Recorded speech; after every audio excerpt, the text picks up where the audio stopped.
Are you giving your child a dose of vitamin N? Do you know where to find it in your home? We're raising up kids to be godly kids and godly adults someday.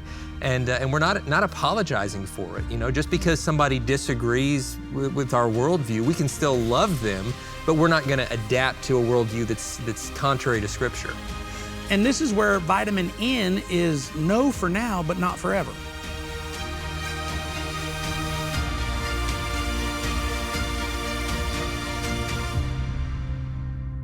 Joining us today, Dave and Ashley Willis are here to help us understand what it means to raise godly children, in many cases, in a world that is falling apart. Dave and Ashley are the hosts of the Naked Marriage podcast. They're speakers at the XO Marriage Conference, and they're tremendous authors. Dave, Ashley, thank you for being here, and thank you for sharing your wisdom with us about this important topic. You know, one of the things that I recognize has significantly shifted from my childhood to my kids' childhood is when I was a kid, it seemed like the majority of parents agreed on what a well-behaved child was. What was right and what was wrong. You know, in my neighborhood growing up, any dad could correct any kid. Mm-hmm. And every dad appreciated the correction. Mm-hmm. Yeah. In my neighborhood growing up, if you were out playing basketball or football in the street and one dad had a glass of iced tea and a lawn chair, the whole block was safe. Yeah. You know, because Mr. Smith was out watching the kids play in the street, so somebody was taking care of all the kids in the neighborhood. Yeah. Now, there are such wide variations and spectrums of belief on what good behavior is. Yeah. Yeah. It's hard to find people that hold values in common. It's so true. Yeah, they've shifted so drastically right before our eyes, and the sense of community is broken down. Used to, a good neighbor was somebody that was always there for you, watching out for you. Now a good neighbor is somebody that never talks to you. Correct. They keep themselves. The other way. Yes. Exactly. We've got doorbells with video, so we can look. I'm not answering that. You know? Right. So where do you look, and how do you define those values in your family, and then establish them for your children? Because everything that they're exposed to is very different. Well, I think that God calls us as Christians really to not only kind of fit culture, but to establish culture wherever we go. To say, like in our home, this is going to be the culture. It's going to be one of respect, biblical values. And as far as we can in the community around us, we're going to live that out and love people that way, even if it's weird to them.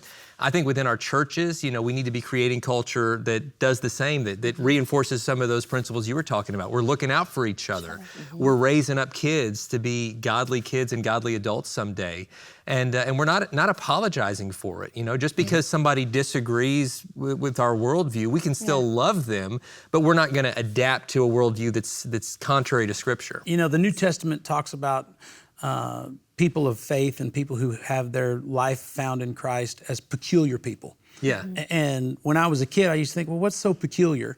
Right. But now, when you look at the values that you hold in a family of faith versus the values of the world, you are peculiar. Mm-hmm. Yeah. You know, dad is sir, mom is ma'am.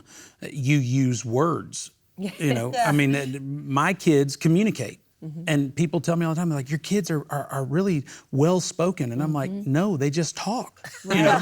We make them talk. As opposed to kids that look at you and go, it seems peculiar, but it's appropriate because this is how you were supposed to interact. When you live in a world where we can't put any pressure on them, we have to, keep them. Yeah, we have to keep them from every kind of struggle. Where do you as a parent realize, and how do you go about it to where, hey, it's okay if my friends, my peers don't agree with how I parent. The outcome that I'm looking for in my kid is what I'm interested in. I think it's good to agree on those things and talk about it as a family. And, you know, we've had, even in our community that has a lot of Christian people, we decided a long time ago, we were like, we want to be that home where we can invite kids from all walks of life in. Because even though we are, you know, there's a lot of Christians in our community, we're in a military community, you have people from all walks of life, in different belief systems. We had some neighborhood kids that spent a lot of time at our house, and we love that. We wanted to be that house. We had a trampoline, we bought that specifically, not only for our children, but so that neighborhood kids could come through. And there was one day we were having pizza, we do pizza on Fridays, and the kids came home from school, and these kids were there with them. And Dave said, well, let me bless the meal. And he goes, and in fact, I'm going to say a special prayer for our friends that are here all the time. So we all said our prayer, and he prayed specifically for these kids. And after the prayer, the kids looked kind of astonished, and they looked at us and they said, that is the first time anyone's ever prayed for me. Wow. And they were a little teary-eyed, and they were like, that was so nice, thank you. And we come to find out that their parents were not believers, and it was because there had been a lot of loss in their life.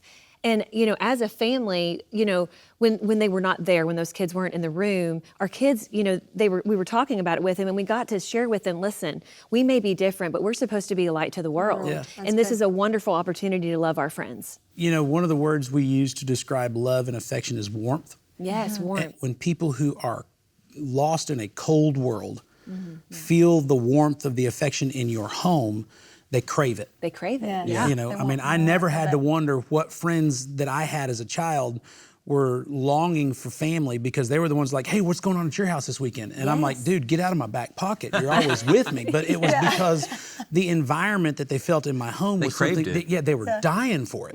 Mom and dad sitting down at the table and sharing food together. They never ate together, Dad asking you how your day went. Their dads never talked to them, all these details that I took for granted that I was just in this environment of comfort, they were craving. Yeah. And I think it helps people that might feel like, hey, we're the lone rangers of righteousness out here trying to raise our family in the biblical manner. The world wants what you have. Yes, they do. They're desperate for it. The kids especially. Absolutely. Yes. Talking about putting your, y'all talk about how to have God, your husband, your kids third. And that's one of the questions. They're like, one of the moms says, but I always want to look at my husband as he's one of my fourth kids. How do you balance that? And how do you get that in alignment according to what God's word says? First, for a man, never put yourself in a position where your wife feels like she has to raise you. You need to be responsible, to be a responsible man. But wives never treat your husband, and husbands don't treat your wives as a child. But that's going to mess up the whole dynamic. You married a partner, not an extra kid. And so I think whenever we take on that dynamic in marriage, it really throws things all out of balance. There's times where I'll look at Kendal and be, look, I'm the one that gave you the 4. I'm not the 5th of 4. Yes, it's a good reminder. She's nurturing. She's making sure that all these details are taken care of. And I think as a husband, it's important for me to realize why she's doing it. Yes. She's taking care of the household, and I'm part of the household, so she wants to take care of me too.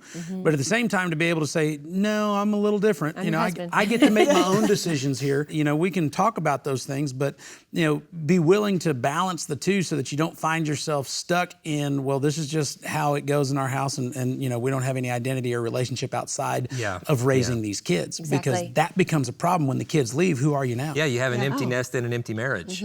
When you let your kids see the example of a strong marriage, you put your marriage first, that actually, it doesn't hurt the kids, it helps the kids. It gives them security, it gives them strength, it gives them an example to follow. And then after those kids move up and move out, then your marriage is in a place where you can enjoy each other the rest of your lives, keep building that legacy multi-generationally. But when we say, well, for the next 20 years, we're just focused all on the kids, we'll come back to the marriage part later, there's usually not a marriage to come back to. Yeah, it's a recipe for disaster in many cases. When we come back, we're going to talk about one of the most powerful things that you can give to your child. It's a vitamin. It's in your house right now.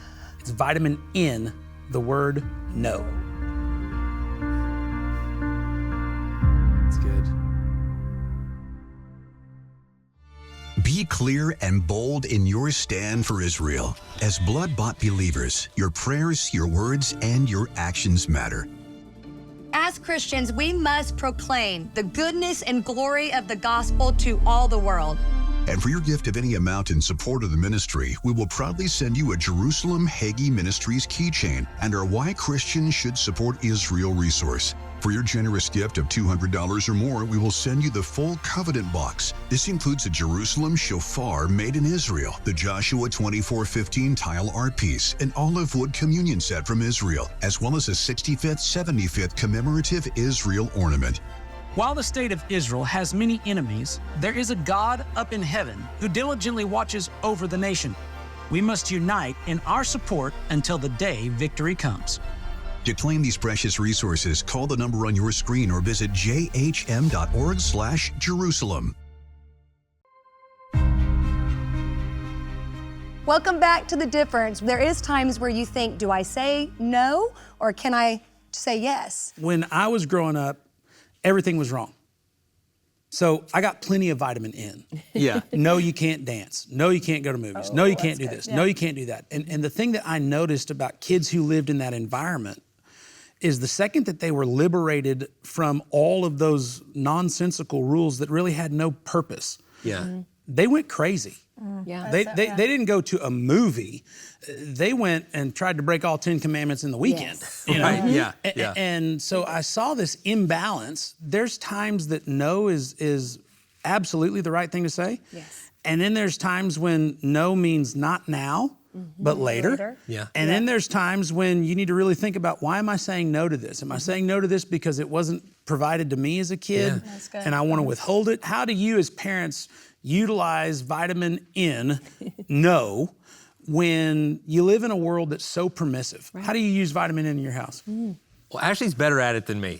She's, because I'm like, I could be talked into You're stuff. just They super work nice. me. I love how nice It's and kind negotiable. you are. It's negotiable. Yeah, let's work on your negotiation skills. Correct. You know what It's you the got? art of the Sell deal. me on it. I think though that no vitamin N is so helpful, and I've gotten better at it, Yes. especially as it relates to just certain boundaries in place, and the argument, well, so and so gets to do it, or the neighbor gets to do it, never works. I'm like, well, you know, I'm not going to stand before God and give an account of how I raised the neighbor. You know, so like, Correct. so that doesn't really matter. So certain rules about like we're not going to have no screens in the rooms was we a don't do any rule that screens in the Ashley, it was her idea, That's good, and I'm like that's so good Like because laptop the kids or TV the or kids like- hated it. They're like, we can't have a TV, we can't have a got my tablet, alarm clock. That's my anything. alarm clock. Yeah, Yeah. it's my alarm. And we were like, well, no screens in the rooms. And now, like, the kids go up at night, they're off screens, they read, you know, they journal, They sleep they soundly. And they They sleep. actually They don't get have sleep. all the lights. Yes. And but if you let the kids make all the decisions, the house is going to be a train wreck. Kids don't know what they need. I try to say yes anytime a kid wants to do something with me. They wanted like Dad, let's go shoot baskets or whatever. Let's go shoot hoops. Like I try to, no matter what I'm doing, if possible, get up and do that. Because I'm he like, really there's going to does. come a time when they don't want to, do it. Yeah. and I don't want to miss these moments. Yeah. But in terms of like, can I have something that's in the long run not going to be good for them? We try to say no more often. And again, Exactly. Ashley's way better than me. Correct. Because I'm like, you've only been on the iPad 10 hours today. It's fine. It's, you know, you're. You got no goodness. warning. You're good. You're quiet. You're preoccupied with that. Go ahead. I gotta cook dinner. I've enjoyed the quiet. It's fine. Just keep it going. You know, as parents, you have to come to a place of agreement about why. Yeah. Yes, A- definitely. and then support each other. You know, for example, you're talking about screens in the room. Sometimes you bring your situation as a child into your parenting and you think that whatever it was that you had is the appropriate way to go. Yeah. Well, my family, we grew up, there were 5 kids, mom and dad, so there were 7, and then there were 2 cousins that came and lived with us. So there were, you know, we went from 5 to 7 kids, 2 parents, 9, in a house that was just over 2,000 square feet. Guess what? Every room had a television. Yeah. Television was utilized as your sound machine. You know, mom and dad would turn on the television and say, go to bed. Because that many people in such proximity, I understand. all you did was hear everything. And so it was mom and dad's way of creating privacy was noise.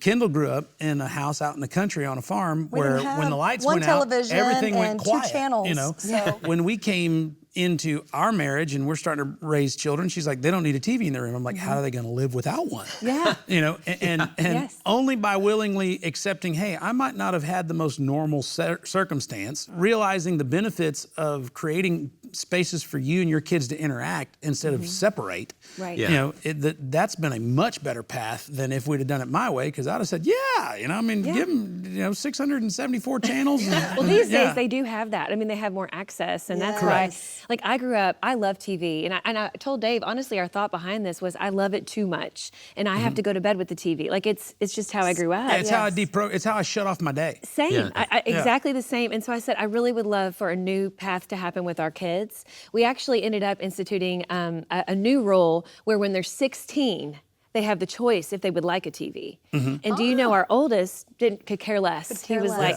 even now, he's like, Don't need it. Our second one was like, are you serious? Yeah, so one of the rules in our house is you can't date until you're 17. Yeah. Mom and dad want to observe how you engage in this behavior before you leave the house so that we that's can good. help hit some guidelines just in case you need some tuning up. You know, that's one. Two, a date, and you know, I had parents, you know, at our school with our children, they're like, hey, I understand that your daughter can't date until she's 17. That's correct. You know, and they're like, well, my son would like to take her out. I was like, well, she's not 17. You know, and they're like, well, I'm like, listen, does your son drive a car? No. So you gonna pick her up? Yeah. Does he have a job? No. So you're gonna pay for whatever they do? Yeah. So is she going on a date with you or is she going on a date with him? You know? And I'm not trying to say, you know, you're redefining dating or something, but what I'm trying to do is teach my daughter that you want a man who has the resources to take care of you, has the responsibility of picking you up and getting you home safely. This is what you date, you know? That's just a friendship with a boy who's borrowing mommy's money to go out and do something, you know? Right. And if you start off that way, you'll marry a boy who's borrowing mommy's money to be your husband. You know, That's I'm like, good. you Yeah. need to go, That's and I'm like, it has nothing to do with you. I'm trying to raise her. And this is where vitamin N is no for now, but not forever. Exactly. Yeah, that's so good. Yes. You know? Yeah. That's really good. Yeah, that's a good policy. It is. I like it. Yeah, the kids, they're not so happy about it. But I mean, they like to say, well, yeah, and it helps for us to understand that because that's different than either of us were raised. You know, no dating. You know, and I mean, she's like, but I was dating when I was a freshman. I was like, and how'd that turn out for you? You know, and I'm like, since that guy's such a big part of your life now, you know, and she's like, well, okay, you're right, you know. And so I think there's a lot that you have to do whenever you enter into these conversations so that you understand that what you're striving for is the right outcome.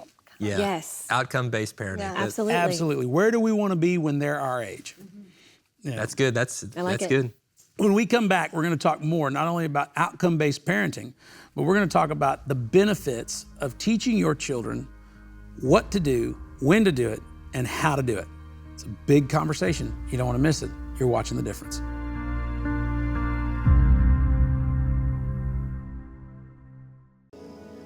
In a world where connectivity is the heartbeat of change, there's a powerful force that unites us all: partnership. It's more than just a collaboration.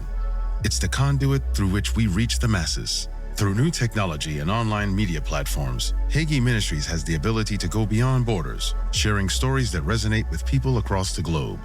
Every click, every share, every connection, they all ripple across the vast expanse of the digital landscape, carrying with them the teachings that can transform lives. By becoming a legacy partner, you're not just joining a cause, you're becoming part of a living word.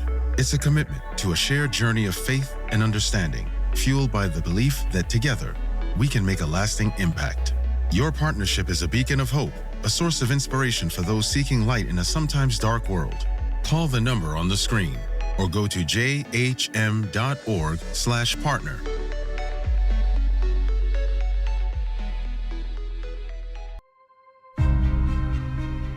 This is a hot button issue, teaching your kids about pornography, letting them know that this exists. Because a lot of times when kids are first exposed to pornography, they're not looking for it, it's looking for them. Wow, that is a hot topic. So pornography, what age now are they saying that kids are being exposed to this? Yeah. Well, I mean, we try to keep an eye on the stats, and the stats are always changing because pornography producers, they're trying to hook kids. I mean, there's a real agenda. And right now, the average age of first exposure is somewhere around 9. And it's just tragic. The kids are being exposed, and the images that are being locked in their minds at those young, impressionable ages are happening. And the kid's usually not even looking for it. No, I mean, it's just, pops up. it pops up, Yes. or you know, it pops up on someone else's, and they're like, oh my goodness, look at this. And the next thing you know, those images are locked in, and it starts them on a pathway of their first exposure to anything related to sex being a very worldly, broken counterfeit, as opposed to what God's plan for sex Very is. selfish. Sex is God's design. Yeah. Yes. It's God's idea. And this was something that struck me as I was really studying Genesis and the relationship of Adam and Eve.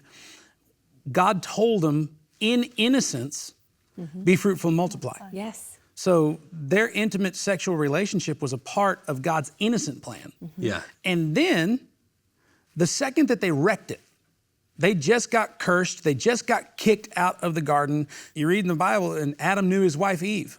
So it's like, hang on, honey, I just ruined the world for all of mankind. Would you like to go to bed? You know, I mean, so it's like, in their innocence, they had this sexual relationship. And then when they are in a fallen state, they had a sexual relationship. And what hit me is, there's a right and a wrong way to do everything. Absolutely, yeah. In their innocence, their intention was to gratify one another.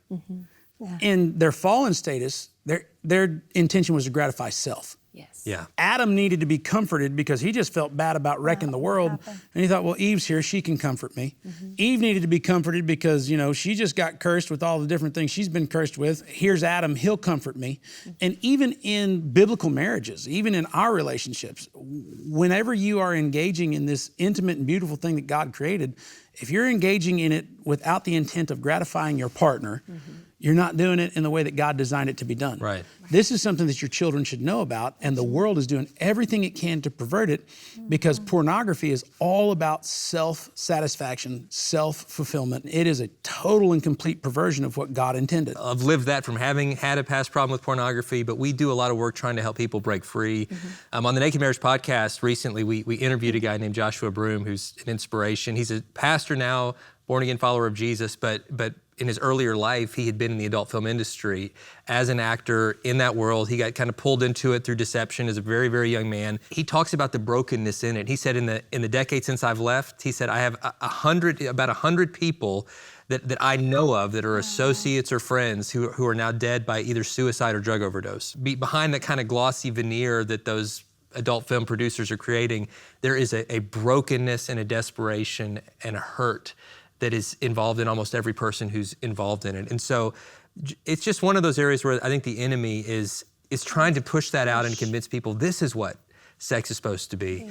But God's plan is something, you know, so much better. It's so much more beautiful. But we have to commit first before we teach our kids. We've got to commit first that it's not going to be a part of our lives. That's right. I was going to say, it starts with that's you. where it starts. It does. 100%. It does. And how you bring it up to your kids. I think it's important too, as parents, if they do have a video that they show you, let them be comfortable talking to you about, because if you are like, oh, you should not be looking at that, they're going to end up hiding things from you. Exactly. So an open communication about sex, about pornography, so they'll come to you with those questions rather than hide it from you. Exactly. And let me tell you, that's hard sometimes. Like, we want to be that safe place. And when your kids see you as that and come to you, they're going to ask you questions that you may not even at the time be equipped, and you cannot act shocked. Like, I mean, I've had moments where they'll You may have to step out of the room for a second and then come back in and deal with it. Seriously. Or you just look at them and all the courage, you say, ask your mother. Yeah. That's right. She'll tell Mom you. knows. She's the not nurse. me. Go talk to her. Ask your mom. I She's don't know. medically trained. That's right. She's a professional. But it is so true, because you can feel ill-equipped, but it's like you can tell them, listen, I'm so glad you came to me. Yes. I don't always have all the answers, but you know what? I'm going to go find them, because I don't, you know, I tell our kids, I'm like, don't go looking on the internet. No. Don't go even asking your friends. I'm glad you came to me. I'm going to tell you honestly what this is, because a lot of times they'll have questions about some slang term for something sexual, or just general And the questions. terms change. And they do. I'm like, They well, that's do. not what we called it. Exactly. I know, it's so true, but we educate ourselves, and it's not, you know, I really had to train myself to not be shocked, and they still come back. I mean, the kids still come back and ask questions, and that's such a goal for us as parents. Yes. We always want them to feel comfortable to come to us. And I know with Matt, he would take the boys and say, come lay down on the bed. We're going to have a man's cave talk. So I went to our son, our oldest son. His friend's mother's called and was like, our son's been asking some questions. If your son says these words, maybe he heard them from my son. And, you know, Kendal comes to me and she says, what do you think about this? And I said, not a chance. And she says, why? I said, well, that particular boy is the youngest of 4. He's got 3 older brothers. Of course he's heard those words. Yeah. Right. And I said, ours is the oldest boy. He has no context for this. Right. And she's like, you need to go talk to him. And I'm like, not at 8 years You old. need to go talk to Yeah, and she's sending me in there, you know. And so I was trying to figure out, how do I open up this conversation without stripping his innocence? Yeah. You know, Yeah. I sat down with him and I was like, son, this is your bed, this is your bedroom. I said, if I ever come in here and you see me take off my boots, take off my socks, and lay on the bed, I was like, we're no longer in your bedroom, we're now in manland. And he's like, manland? I love manland, Dad. And I'm like, and I was like, and when we go to manland, we're gonna talk man to man. Man to man, I love man to man, Dad. And I'm like, anything you want to know as a man, you ask me. Any word you want to say, you say it. I said, anything that we need to discuss, you discuss it. But when I get out of manland, I'm gonna put my socks and my boots back on. We're back in the house. You're now the son, I'm the dad. Manland's over. And there's like 2 minutes of awkward silence. And I'm like, Lord, please don't let him have any questions. Please don't let him have any questions, please. And he's like, Dad, I was wondering. And I'm like, okay. And he's like, in WWE, when they pour beer on the opponent, is that legal? And I'm like, it most certainly is not, you know, and that's just a stunt, son. That's not even beer. It's apple juice, you know, which I was relieved that we were talking about something as silly as wrestling, right? Yes. And I get up and walk out of the room, and Kendall's like got her ear to the door. I'm right there listening. And I she's gotta like, make sure the I terms. heard talking. What did he say? said, And what I'm did like, he say? nothing. Tell me. And It's manland. I yeah, can't reveal exactly. it. I'm like, and so, you know, you have to find ways to have this conversation. But I think one of the powerful things that, you know, we saw in your clip there, in tough topics, let your kids know you know about it. Yes. Yeah. Yes. You know, there's nothing as comforting as a child is knowing Dad knows about this. Yes. Yeah. You know, Right. and if I bring it to him, he's got information that will help me. Absolutely. You know, and I think a lot of Christian parents, especially, like, if I don't talk about it, they won't find out about it. And they're then, not gonna ask. and what happens is you never discuss it. And oftentimes it's an entrapment that the enemy has on some member in your household, and you need to be the one that goes and breaks it. I think sometimes we don't say anything because we're afraid, well, I don't want to get to these awkward conversations where I might have to reveal mistakes I've made. Correct. Because we think that our kind of moral, our authority comes from like this being perfect. Yeah. But they're not looking for perfection, No, they're looking they're for not. authenticity. And I think in an age-appropriate ways, to be able to share, you know, I didn't always get this right, and I experienced a lot of pain that I want to prevent you from experiencing. And that's kind of a fulfillment of, you know, Revelation scripture. They overcame by the blood of the Lamb and the word of their testimony. Yeah. You can overcome that in the generations of your household if you're willing to share what Christ did to heal you and how it can help your children moving forward. That's one. Two, John 10:10, I've come to give you life and life more abundantly. The enemy has come to steal, to kill, and to destroy. The intimate relationship between husband and wife is something that creates an abundance, not just in children, but in connection and in all of the things that God intends to be in the marriage. The enemy is trying to destroy that long before you find your spouse. Yeah. And if you can help your children discern the difference between those two things, then they can declare one to be counterfeit and the other to be something that God has for a benefit. Yeah, that's good. And so I think that, you know, helping them understand the difference between no, not now, and never, it's something every one of us has faced, and here's how we overcame it, and here's the benefit of doing it God's way versus the consequences of doing it the world's way. You know, if you're looking for information to help you and your family continue to grow in God's principles, in His truth, to help your marriage, to strengthen your children, I encourage you to go find more content from Dave and Ashley. You can go to the Naked Marriage Podcast. You can find their books covering a myriad of topics. Some of them we discussed on our program today, so much more that we didn't have the time to get into. And if you see an XO conference that you can get to, I cannot tell you enough, get there as fast as you can because you'll be better for it. Kendal and I want to thank you for joining us today. You're watching The Difference.